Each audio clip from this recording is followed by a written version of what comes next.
My name is Hannah Katz, a first-year graduate student at Columbia School of International and Public Affairs. I have the incredible honor today to interview Ambassador Danny Danon. Ambassador Danon served as Israel's 17th permanent representative to the United Nations and currently serves as chairman of the World Likud. He also previously served as Israeli Deputy Minister of Defense. Ambassador Danon, thank you so much for being here with us today. So to jump right in, you were born in Israel and got a bachelor's degree in Florida and served in a number of positions in the Israeli parliament, including the Minister of Science, Technology, and Space, and as the Deputy Minister of Defense, before ultimately becoming Israel's 17th permanent representative to the United Nations. So can you tell us a little bit more about your story and your career trajectory? I started at a really young age. My family was not a political family, but we were very involved with the Jewish Zionist ideas. My late father was injured in the War of Attrition in 1969, and despite his disability, he encouraged me to travel the land and to learn the history of the Jewish people. And that's exactly what I did. So I was traveling in Israel, and I came back and I told him what I saw, what changed in the land he loved so much before he was wounded during his army service. And that's what got me to be very, very motivated and very involved. And eventually, it brought me into public life. So I was active in high school. I wasn't active in the military. You cannot be active. And right after I finished my military service, I continued with promoting Zionism worldwide and being active. And I know that many of you today, while you are studying, you are promoting Israel causes and Zionist causes and Jewish causes. And that's exactly how I started. I remember myself standing behind the table in a campus in Florida and promoting Israel and calling for the release of Jonathan Pollard, which only now, after many years, came to Israel. So I think that was the first thing I did. And even today, even though I'm a little bit older, I'm almost 50 now, I cannot believe it, but I still have the passion of activism, of speaking up on behalf of Israel. And that's what I did in the last 5 years while I served at the United Nations. That is truly inspiring. So, as somebody who has dedicated his entire life to serving the state of Israel, you are speaking to an audience of students all around the world, many of whom are engaging with Israel for the very first time. So, in your opinion, why do you believe that they should care about Israel, whether it be on a personal, national, or international level? Israel is the homeland of the Jewish people. So even if you don't live in Israel, it's part of your life, part of your past, your presence, part of your future. And I think especially today when we are all dealing with COVID and a crisis, we feel good that we have a place. We can always decide to move. Nobody will ask us questions. Nobody will ask us why you are coming. What is your health? What is your economical background? We will welcome any Jew anytime, and I think it's meaningful.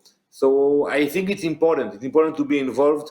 And I would always recommend people who told me, listen, we never came to Israel. What should we do? So I tell them, the best thing is to come to Israel. Buy a ticket and come. But if you cannot afford it or you don't have it, buy a book. Go buy a book online and start to read about Israel. Start, exploring your history, your future. So Israel belongs to every Jew worldwide. That's why we all have a stake in this beautiful land, and I encourage everybody to be involved. Amazing. So, speaking about Israel, on the international stage and people learning about Israel and the history and what's happening now, Israel recently signed a number of very historic peace deals with many countries in the region. So, can you tell us a little bit more about them and what you believe this means for Israel? And what do you believe Israel has to offer to the region and to the world at large? So first, it's amazing. I can tell you a story, Hannah, that when I served at the UN and I had the pleasure to work with you during that time, I was invited to visit one of the countries in the Gulf.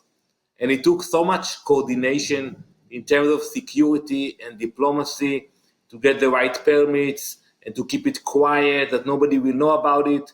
And at the end of the day, I got to Dubai and I had the meetings over there. but it was, so difficult. And look where we are today. We have 14 flights a week from Tel Aviv to Dubai, and it's only the beginning. So it's meaningful. It's meaningful because it brings stability to the region, and it's meaningful that not only Egypt and Jordan recognize Israel, that today you have the UAE, Bahrain, Morocco, Sudan, and a few more that will join soon. It's a different ball game, and I think it will support the moderate forces in the Middle East, especially when we have to deal with the radical forces coming from Tehran. It's an important bond for the future. Completely. And so I want to talk a little bit more about Iran. How do you believe Israel should handle such a hostile neighbor such as Iran with nuclear capabilities, and especially who funds terror internationally? How do you believe Israel should face a very hostile neighbor such as Iran? So first, we have to make it very clear that we will not allow Iran to become nuclear, period.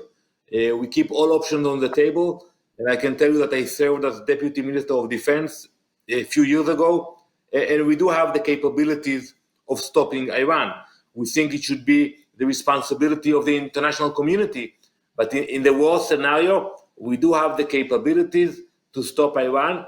And like you mentioned, it's not only about the nuclear agenda, enriching uranium. It's about the ballistic missile tests. It's about promoting radical forces in the region.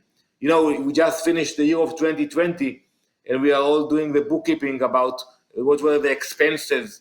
Do you know that the Iranians, the regime, spent $7 billion on their proxies promoting terrorism?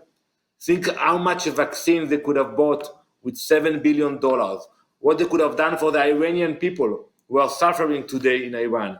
So that's what we are dealing with, a regime that is focused on promoting hatred, is focused on exporting the radical ideas of the revolution. And I think that the new friends we have in the region are very important for our future. I want to talk for a minute about your time as ambassador to the United Nations. So, the UN is often recognized as a very unfavorable environment for Israel. So, can you tell us a bit more about why you believe this is and what inspired you to become the ambassador in such an environment? So people hear a lot about the UN, and when I approached the UN, I found a different reality. I found a place where you have a huge gap between what publicly happened in the corridors, where usually they will condemn Israel in ridiculous resolutions, but behind closed doors, people appreciate Israel. And my goal was to close that gap between the private UN and the public UN. And in order to do that, I used three major techniques. First of all, is to be a proud Jew. I wasn't ashamed of my Jewishness. I introduced Judaism into the halls of the UN, and I gained a lot of respect for celebrating our holidays, for quoting from the Tanakh in the Security Council, and many people actually were interested about learning more about our rights to the land. The second part was technology and innovation. We are the startup nation. People look up to us for solutions, and we brought a lot of expertise and knowledge into the halls of the UN. And the third part, which was my favorite one, was to actually go back to Israel, to bring missions of ambassadors to Israel. And over the years, I brought with me more than 100 UN ambassadors, and I saw the impact that those missions had on them. They traveled the land, they met the people, and it changed their perspective. I recall the first time I went to Israel with Ambassador Nikki Haley. It was her first visit to Israel, and she was amazed to see the passion of the people, and the spirit of the people. So once you come to Israel and you actually see the challenges that we are facing, and at the same time the achievements that we achieved, it put everything in a different perspective.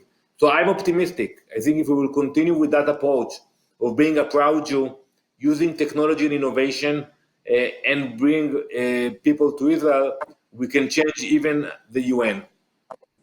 Amazing. And I just want to conclude with a question of what would be your call to action or your piece of advice for all the students from around the world who are watching today, whether it be regarding pursuing a career in diplomacy or just in general having the pride to represent Israel on the international stage? What would be your piece of advice or call to action for everyone watching? So my piece of advice to the future of the to the next generation of leaders that are listening to us is not to be afraid from your passion. You study hard, you work hard, you become professionals, but don't forget your passion. If you see something that you need to speak about or to write about, just do it. Don't wait for permission, and don't think about whether you have to be politically correct. Because if you don't have the passion, you tend to ignore things, and we need that passion. We see anti-Semitism on the rise here in the U.S., in Europe, worldwide. So we cannot sit idly by. We need the future to be passionate about their ideas, their ideologies, and to take action. So yes, continue with your education, continue with your professional life, but when you see something that you feel is wrong, that you feel a need for action, take the action. Well, that is amazing advice. Thank you so much, Ambassador Danon. It is such an honor to interview you and to have you speak to all of our students today. Really, so on behalf of myself, the entire Israel Summit, and everyone who's watching, really thank you so, so much. Thank you very much, Hannah, and thank you all for joining us today.